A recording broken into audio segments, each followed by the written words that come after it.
আসসালামু আলাইকুম। বাংলা সংবাদে সবাইকে স্বাগত জানাচ্ছি। আমি চিন্তিয়া হক। শুরুতেই সংবাদ শিরোনাম। অপরাধ করলে শেখ হাসিনাকে বিচারের মুখোমুখি করা উচিত বলছেন ডক্টর ইউনূস। এদিকে ভারতের সঙ্গে সম্পর্কের বরফ গলতে শুরু করেছে এএনআই-কে মির্জা ফখরুল। ডক্টর ইউনূস কয় মাসে নির্বাচন দেবেন সেটা রাজনৈতিক দলের সিদ্ধান্ত বলছেন ফারুক। ফ্যাসিবাদ চিরদিনের জন্য বিদায় দিতে হবে বলছেন কাদের গনি চৌধুরী। এবং সর্বশেষ জানাবো সাধারণ ছাত্র বলতে কিছু নেই বলছেন মঈন খান। দর্শক শুনছিলেন সংবাদ শিরোনাম, এখন বিস্তারিত। অপরাধ করলে শেখ হাসিনাকে বিচারের মুখোমুখি করা উচিত বলছেন ডক্টর ইউনূস। অন্তর্বর্তী সরকারের প্রধান উপদেষ্টা ডক্টর মোহাম্মদ ইউনূস বলেছেন, অপরাধ করে থাকলে শেখ হাসিনাকে ফিরিয়ে এনে বিচারের মুখোমুখি করা উচিত। বুধবার যুক্তরাষ্ট্রের নিউ ইয়র্কে এক অনুষ্ঠানের প্রশ্নের জবাবে এই কথা বলেন তিনি। জাতিসংঘের সাধারণ পরিষদের অধিবেশনে যোগ দিতে ডক্টর ইউনূস এখন যুক্তরাষ্ট্রে রয়েছেন। খবর নিউ ইয়র্ক টাইমসের। প্রধান উপদেষ্টা বলেন, বাংলাদেশ কবে নির্বাচন হবে তার কোনো সময়সীমা তার কাছে নেই। যে কয়েকটি কমিশন গঠন করা হয়েছে তারা সামনের মাসগুলোতে সংস্কার সুপারিশ দেবে বলে আশা করা হচ্ছে। তারপর নির্বাচনের জন্য একটি তারিখ নির্ধারণ করা হবে। শেখ হাসিনা বর্তমানে ভারতে আছেন, তাকে ফেরানো হবে কিনা এমন প্রশ্নের জবাবে ডক্টর ইউনূস বলেন, কেন হবে না। ডক্টর ইউনূস আরো বলেন, অপরাধ করে থাকলে তাকে ফিরিয়ে প্রত্যর্পণ এনে বিচারের মুখোমুখি করা উচিত। ডক্টর ইউনূস বলেন, নির্বাচনে দাঁড়ানোর কোনো পরিকল্পনা তার নেই। তিনি পাল্টা প্রশ্ন করেন, আমাকে দেখে কি মনে হয় আমি নির্বাচনে লড়ব? জলবায়ু পরিবর্তনের প্রভাব সীমিত করার লক্ষ্যে প্যারিস চুক্তি করা হয়। বৈশ্বিক এই চুক্তি 2016 সালে কার্যকর হয়। অর্থনীতিবিদ ডক্টর ইউনূস বলেন, এই ব্যবস্থা অর্থনৈতিক ব্যবস্থা সর্বাধিক মুনাফা কেন্দ্রিক ব্যবস্থাটি একটি ক্ষুদ্র গোষ্ঠীর জন্য সম্পদ তৈরি করেছে, একটি ব্যাপক বর্জ্য উৎপাদন করেছে। সরকার প্রধান বলেন, আমরা যে অর্থনৈতিক ব্যবস্থা তৈরি করেছি তা এই গ্রহ ধ্বংসের মূল।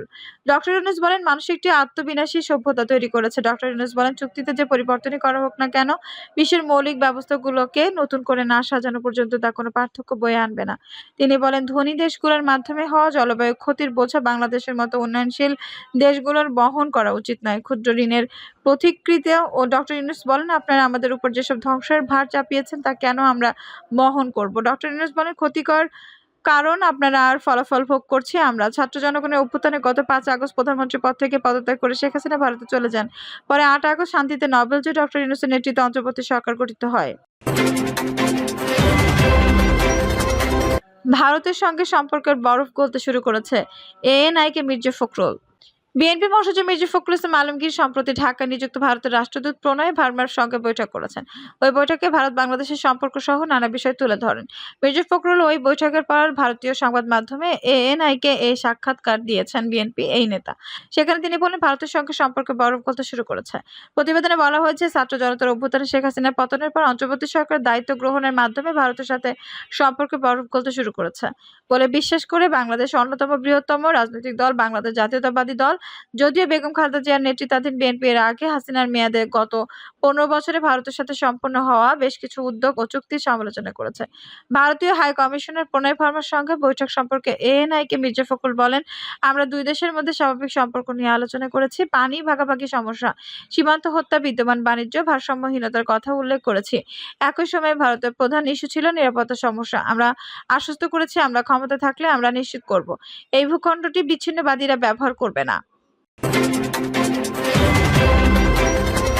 ডক্টর ইউনূস কয় মাসে নির্বাচন দেবেন সেটা রাজনৈতিক দলের সিদ্ধান্ত বলছেন ফারুক।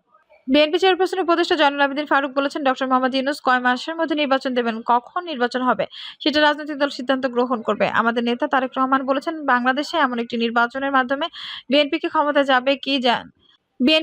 যাবে যে নির্বাচন দিনে হবে, যে নির্বাচন মৃত ব্যক্তি ভোট দেবে না। গণমাধ্যমের স্বাধীনতা শেখ হাসিনা সরকার কেড়ে নিয়েছিল।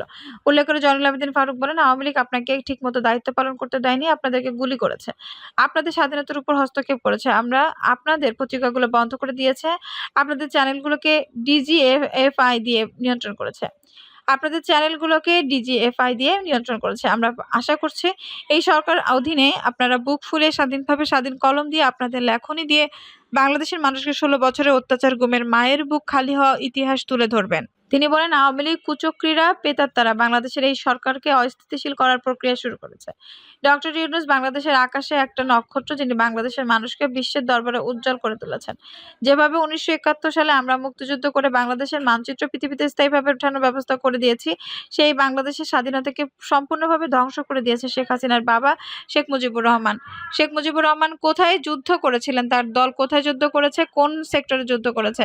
আপনার লোকেরা কলকাতায় বসেছিল, সেই লোকেরাই ১৬ বছর এই দেশের মানুষের উপর চেপে বসে মানুষের কণ্ঠকে চিবিয়ে চিবিয়ে হত্যা করেছে। আজকে আমাদের প্রিয় নেতা ডক্টর ইউনূসের বিরুদ্ধে আবার ষড়যন্ত্র শুরু করেছেন। যারা মায়ের বুক খালি করেছে, আবু সাঈদের রক্ত বৃথা যাবে না। আপনারা যতই ষড়যন্ত্র করেন না কেন, আপনারা বাংলাদেশের মাটিতে কোনোদিনও আওয়ামী লীগের নাম নিয়ে আসতে পারবে না। তিনি আরো বলেন, আপনি মানুষের অধিকার ক্ষুণ্ণ করে ভারতের সঙ্গে আঁতাত করেছেন। সীমান্ত যখন আমার ভাইদেরকে গুলি করে হত্যা করা হয়েছে, সেই কথাগুলো আপনি কখনোই আপনাদেরকে সংসদে বলার সুযোগ দেননি। আপনি এখন দাপটের সঙ্গে হিন্দুস্তানে বসে আছেন। মোদী সরকার আপনার বিরুদ্ধে কোনো অভিযোগ নেই। কিন্তু আপনার স্বরাষ্ট্রমন্ত্রী বাংলাদেশের বিরুদ্ধে কথা বলে।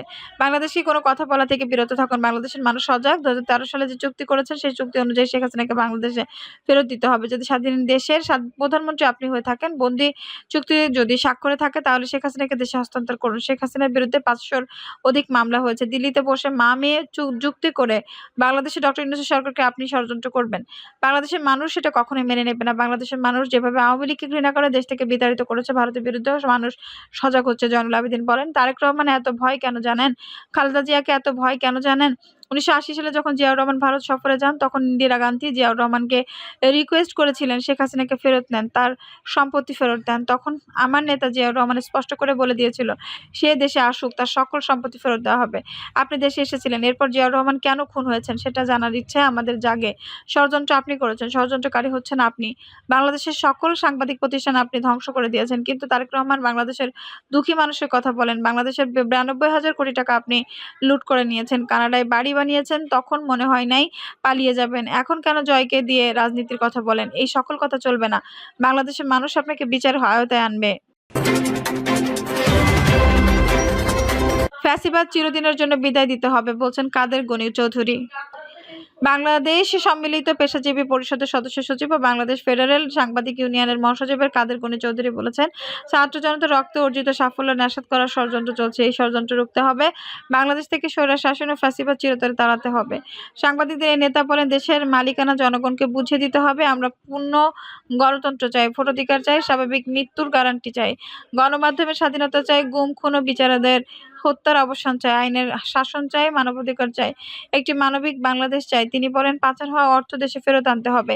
শেয়ার বাজার কেলেঙ্কারির সাথে জড়িতদের বিচার করতে হবে। বিদ্যুৎ কুইক রেন্ট মেগা প্রজেক্টের নামে দেশের অর্থ লুটেরাদের বিচার করতে হবে। ছাত্র ও গণহত্যাকারীদের দৃষ্টান্তমূলক শাস্তি দিতে হবে।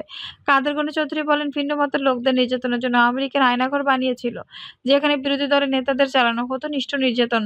ক্রসফায়ারের নামে অসংখ্য বিরোধী দলের নেতাকর্মীকে হত্যা করা হয়। বাসা থেকে ধরে নিয়ে ভিন্ন মতের লোকেদের ক্রসফায়ার ও তথাকথিত এনকাউন্টার নামে গুলি করে হত্যা ছিল নিত্যদিনের ঘটনা। মানুষের বাক স্বাধীনতা বলতে কিছুই ছিল না। বিএনপি ভারপ্রাপ্ত চেয়ারম্যান তরুণের অহংকার তারেক রহমানের বক্তব্য মিডিয়া প্রচার করতে দেওয়া হতো না। তাকে অন্যায়ভাবে দেশে আসতে দেওয়া হয়নি। দেশনেত্রী বেগম খালেদা জিয়াকে এক কাপড়ে তার ক্যান্টনমেন্টের বাড়ি থেকে বের করে দেওয়া হয়েছে। গুরুতর অসুস্থ খালেদা জিয়াকে উন্নত চিকিৎসা নিতে দেয়নি, উল্টো কারাগারে বন্দী করে রাখা হয়েছিল। এই ভয়াবহ দানব ফ্যাসিবাদী হাসিনা সরকার ২,০০০ বিরোধী দলের নেতা কর্মীদেরকে খুন করেছে। গুলিতে কারো হাত চলে গেছে, কারো পা চলে গেছে, কারো মাথার খুলি উড়ে গেছে। ১৭ বছর থেকে গণতন্ত্র বলতে কিছুই ছিল না। তিনি বলেন, আজকে মুক্ত বাতাসে আমরা বাস করছি, কিন্তু মনে রাখবেন সেই পর্যন্তই মুক্ত থাকবে যতদিন আমরা দেশ ফ্যাসিবাদ মুক্ত করতে রাখতে পারবো। আমরা যদি আওয়ামী লীগের মতো শুরু করি, ষড়যন্ত্রকারীরা সফল হবে, ফ্যাসিবাদ শক্তি আবার ফিরে আসবে। তাই বিএনপি নেতাকর্মীদের কাছে অনুরোধ, ঐক্যবদ্ধ থাকুন, জনগণের পাশে দাঁড়ান। মনে রাখবেন, বিএনপি জনগণের দল, দেশ ও জনগণের জন্য। বিএনপি প্রতিষ্ঠা করেছিলেন শহীদ প্রেসিডেন্ট জিয়াউর রহমান। তাই আমার অনুরোধ থাকবে, জনগণের সেবক হিসেবে তাদের পাশে থাকুন, জনগণের সমস্যা সমাধানে এগিয়ে আসুন। নিজেদের মানুষের কাছে প্রিয় বানান, কারো উপর অন্যায় অত্যাচার নির্যাতন যাতে না হয় সে ব্যাপারে সজাগ থাকুন। সাংবাদিকদের গনি বলেন, গত ১৭ বছরে দেশের মানুষ অনেক খুব কষ্ট পেয়েছে। শেখ হাসিনা সরকার আমাদের নির্যাতন করেছে। বিএনপি করার অপরাধে আপনাদের জেলে পুরে রাখা হয়েছে। আপনাদের এখানে অনেককে আমি দেখতে পাচ্ছি, যারা সরকারের অত্যাচারের মুখে দেশান্তরী হয়ে এখানে রাজনৈতিক আশ্রয় নিতে বাধ্য হয়েছিলেন। সেই নির্দয় নিষ্ঠুর অবস্থার পরিসমাপ্তি ঘটেছে। যেই হাসিনা সবচেয়ে প্রতাপশালী নেতা হয়েছিল, ছাত্র জনতা আন্দোলনের মাধ্যমে তাকে দেশ ছেড়ে পালিয়ে যেতে হয়েছে। সেই প্রতাপশালী শেখ হাসিনা আজ ভারতে আশ্রয় নিয়ে করুণ অবস্থার মধ্যে পড়েছেন। আর যারা আপনাদের উপর জুলুম নির্যাতন করতেন, জমি ব্যবসা নিয়ে নিতেন, তারা জেলে চলে যাচ্ছেন। মনে রাখবেন, নির্যাতন, নিপীড়ন, গুম, খুন করে ক্ষমতা চিরস্থায়ী করা যায় না। ক্ষমতা টিকে থাকতে হলে জনগণের বন্ধু হতে হয়। বন্দুকের নল নয়, জনগণই হচ্ছে ক্ষমতার উৎস। সাধারণ ছাত্র বলতে কিছু নেই বলছেন মঈন খান। বিএনপি জাতীয় স্থায়ী কমিটির সদস্য আব্দুল মঈন খান বলেছেন, হাসিনা পতনের আন্দোলনে ছাত্র জনতা মিশে গিয়েছিল। তারা বলেছে সাধারণ ছাত্র হিসেবে আন্দোলন করেছে, কিন্তু সাধারণ ছাত্র বলতে কোনো কিছু নাই। ছাত্র যারা রয়েছে তাদের কোনো মতামত থাকতে পারে? বিবিসি বাংলার প্রতিবেদনে বলা হয়, বাংলাদেশের রাজনীতি শত্রু মিত্রের চর্চা নতুন কোনো বিষয় নয়। দেশটির রাজনৈতিক ইতিহাস বিশ্লেষণ করে দেখা যায়, রাজনৈতিক মাঠে একটা সময় যারা পরস্পরের মিত্র হিসেবে পরিচিত ছিল, পরবর্তীতে তারাই শত্রু হিসেবে চিহ্নিত হয়েছে। 1975 সালের 7ই নভেম্বর সিপাহী জনতার অভ্যুত্থানের মধ্য দিয়ে জিয়াউর রহমান বন্দিদশা থেকে মুক্ত হয়েছিলেন। এরপর তার ক্ষমতায় আসার পথ প্রশস্ত হয়েছিল। সেই অভ্যুত্থানের রূপকার ছিল জাসদ নেতা অবসরপ্রাপ্ত কর্নেল আবু তাহের ও জাসদের বিপ্লবী সৈনিক সংস্থা। যখন জাসদ ছিল আওয়ামী লীগ বিরোধী শক্তি, কিন্তু রাজনৈতিক পথ পরিক্রমায় জাসদ আওয়ামী লীগের মিত্র হয়েছে এবং বিএনপির শত্রু হয়েছে। বাংলাদেশের বর্তমান রাজনৈতিক প্রেক্ষাপটে আগামী দিনগুলোতে বৈষম্যবিরোধী ছাত্র আন্দোলন এবং জামায়াত ইসলামী কি বিএনপির জন্য বড় রাজনৈতিক চ্যালেঞ্জ তৈরি করবে? জবাবে মঈন খান বলেন, মোটেই না। এখানে ছাত্র জনতার যে বিপ্লব হয়েছে, তার যে অন্তর্নিহিত স্পিরিট, সেটা যদি আমরা উপলব্ধি করি, তাহলে এখানে কিন্তু কোনো দ্বন্দ্ব বা মতবিরোধের সুযোগ আমি দেখছি না। মঈন খান বলেন, এই আন্দোলনে ছাত্র জনতা মিশে গিয়েছিল। তারা বলেছে সাধারণ ছাত্র হিসেবে আন্দোলন করেছে, কিন্তু সাধারণ ছাত্র বলতে তো কিছু নেই। ছাত্র যারা রয়েছে তাদের কোনো মতামত থাকতে পারে। কাজেই এটাও কিন্তু অস্বীকার করার উপায় নেই। নির্বাচন নিয়ে বিএনপি ও জামাত ইসলামের মধ্যে মতভেদ দেখা যাচ্ছে। বিএনপি নির্বাচনের জন্য একটি রোডম্যাপ চায়, অন্যদিকে জামায়াত সেটি নিয়ে কিছু বলছে না। বিএনপি দাবি করছে, নির্বাচন নিয়ে জামাত ইসলামীর সাথে মতভেদ নিয়ে তাদের কোনো অস্তিত্ব নেই। বিষয়টিকে তারা ভিন্ন মত হিসেবে বিবেচনা করছে। মঈন খান আরো বলেন, জামায়াত কেন বিলম্ব করতে চায়? এটা নিয়েও তো যুক্তিসঙ্গত প্রশ্ন করা যায়। জামায়াত বিলম্ব করতে চায় কারণ তারা জানে যে এই মুহূর্তে নির্বাচন হলে তারা যথেষ্ট ভোট পাবে না। এটাও তো হতে পারে। দর্শক, এই ছিল এখনকার সর্বশেষ সংবাদ। নিউজটি ভালো লাগলে অবশ্যই একটা লাইক দিন, কমেন্টে আপনার মূল্যবান মতামত জানান। সবসময় আমাদের পাশে থাকতে সাবস্ক্রাইব করে বেল বাটনটি অন করে রাখুন। ধন্যবাদ।